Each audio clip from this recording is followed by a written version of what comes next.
with moderate to high case of ADHD. All these challenges already, and I'm only in 7th grade, I would think. The neurologist prescribed Adderall for my ADHD, which I would take every single morning.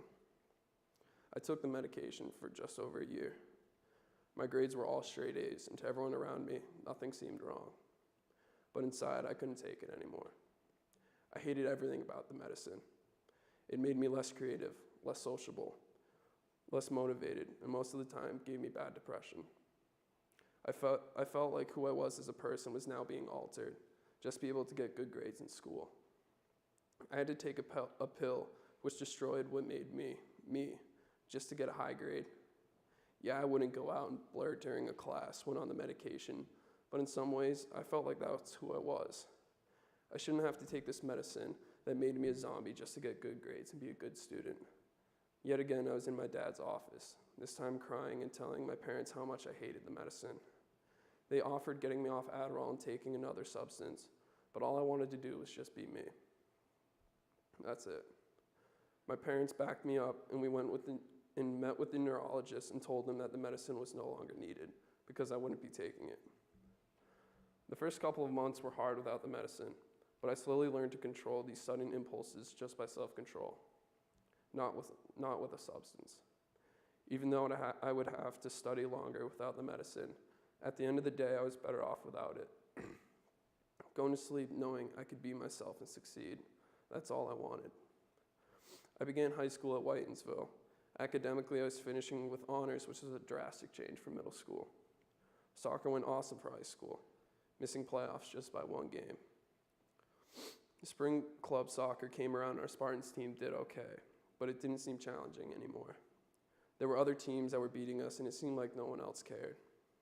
Without anyone knowing, I reached out to one of my old club teammates from Spartans, Dante, who switched to a rival club, NEFC, 2 years prior. He told me everything about NEFC and how much success they had during their seasons, and I asked if I could try out. Dante got me a chance to practice with his team, and the unofficial tryout went good. So good, I was offered a spot. Now I was presented the opportunity to leave the club team I had played for 7 years to be on a new rival team. I knew NEFC would challenge me, and in return, I'd become a better player. But this was one of the hardest decisions in my life. Do I leave my club coach, who was also my high school coach, my best friends, who I played high school and club with, just to play on a more challenging team? When talking it all over, I still remember my mom's wise words, which have brought me here today. She said, if you stay in your comfort zone and don't push yourself outside of it, you won't grow. If you stay in the nest and don't spread your wings and fly, you won't know how much is out in the real world. I don't remember anything besides these words. She reminded me that going to a new school out of my comfort zone taught me to read. My mom was right. If I wanted to challenge myself and grow as a player, I needed to be pushed outside of my comfort zone and join NEFC, which I did. This is where soccer comes in to help give me the opportunity to be able to come to Brooks. One of my long club soccer friends, Christian Garner, was the goalie for NEFC. The first practice we had, we talked and talked, catching up on everything. Then high school soccer got brought up. He asked how I did, and I replied, I scored 28 goals, but we missed playoffs. Instantly, he asked if I had ever considered going to boarding school, because the school he went to, Brooks, was looking for a striker. I replied with much doubt, saying that would be fun. That night, he sent his coach's email, wwaters@brooksschool.org. After countless conversations, long story short, I applied to Brooks and got in. This time I was presented to leave my best friends at Whitensville, my high school soccer coach who I felt was a second dad to me. But most importantly, I'd be leaving my family. My mom, dad, and I were all in tears when the decision had to come.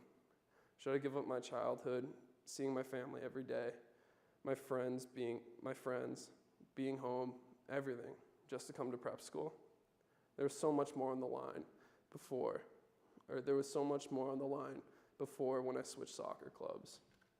My mom, in tears, and my dad said they don't want me to go to prep school because I was still their son, and they would miss me too much, but said it would be dumb not to take this opportunity to come to Brooks. I'd be pushed outside of my comfort zone the most I'd ever felt. My parents knew what the school had to offer. It would make me into the best man I could become. Through many tears, Brooks was the best place for me. I am so blessed to be here talking in front of all of you today. Thank you so much, Brooks, for giving me the opportunity to grow not only as a student athlete, but also as a young man. I have learned so much being at Brooks for the past 2 years. I'm so lucky to have been given such a life-changing opportunity to come to this school. Although none of this would have been possible if my mom didn't give me the wise words, spread your wings and fly, and discover what's in the world. Thank you.